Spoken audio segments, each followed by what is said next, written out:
చిన్నప్పుడు హాలిడేస్ కి మా అమ్మమ్మ ఊరికి వెళ్తూ ఉండేవాడిని. పల్లెటూరు సంగతి మీకు తెలుసు కదా, క్యాస్ట్ బేస్డ్ పాలిటిక్స్ అండ్ అలాగే నాయకుడి వెనకాలే ఉండాలనే ఒక మైండ్ సెట్. వాళ్ళు అలా ఉండటమే కాదు, వాళ్ళ పిల్లల్ని కూడా అలాగే పెంచేవాళ్ళు. అలా పెరిగిన వాడే నా ఫ్రెండ్. చిన్నప్పటి నుంచి చాలా యాక్టివ్ గా ఉండేవాడు, క్రికెట్ సూపర్ గా ఆడేవాడు. కానీ పాలిటిక్స్ అన్న వాళ్ళ నాయకుడు అన్న ఏదో తెలియని ఒక పిచ్చి. ఆ పిచ్చి వాళ్ళ నాయకులు ఎలా వాడుకున్నారు అంటే ఎలక్షన్స్ టైంలో అక్రమంగా డబ్బు పంచడానికి వాడుకున్నారు. ఈ విషయం తెలుసు కూడా వాళ్ళ పేరెంట్స్ చాలా హ్యాపీగా ఫీల్ అయ్యేవాళ్ళు. మా వాడు ఈ ఏజ్ నుంచే పార్టీకి సేవ చేస్తూ ఉన్నాడని. అలాగే పెరిగి పెద్దవాడయ్యాడు. ఎడ్యుకేషన్ అయిపోయింది, జాబ్ రాలేదు, వాళ్ళ సోకాల్ నాయకుల్ని హెల్ప్ అడిగారు, వాళ్ళు కూడా ఏం చేయలేదు. సో విజయవాడకి వచ్చి ఏదో ఒక చిన్న జాబ్ చేసుకుంటూ అలా ఉన్నాడు.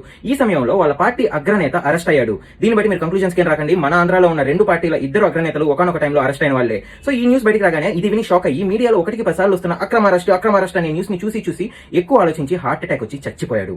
ఈ విషయంలో తప్పెవరిది? చిన్నప్పటి నుంచి పాలిటిక్స్ అంటే పిచ్చిని పెంచుకున్న వీడిదా, లేదా వీడిని అలా వాడుకున్న వీళ్ళ నాయకులదా, లేదా తప్పని తెలిసినా వీడిని మార్చకుండా ఇంకా ఎంకరేజ్ చేసిన వీళ్ళ పేరెంట్స్ దా? పిల్లలు ఇలాంటి టాక్సిక్ మైండ్ సెట్ ని డెవలప్ చేసుకున్నప్పుడు వాళ్ళ పేరెంట్స్ కి మార్చాల్సిన బాధ్యత ఎంతైనా ఉంది. కానీ మన కులం మన పార్టీ అని చెప్పి ఇలాగే పెంచితే పిల్లలు అలాగే ఎఫెక్ట్ అవుతారు. ఈ జనరేషన్ వాళ్ళు కూడా మీ పిల్లలు నెట్టి పరిస్థితులు అలా పెంచొద్దు. Caste based politics is the first step for destruction. That's 1 minute for today.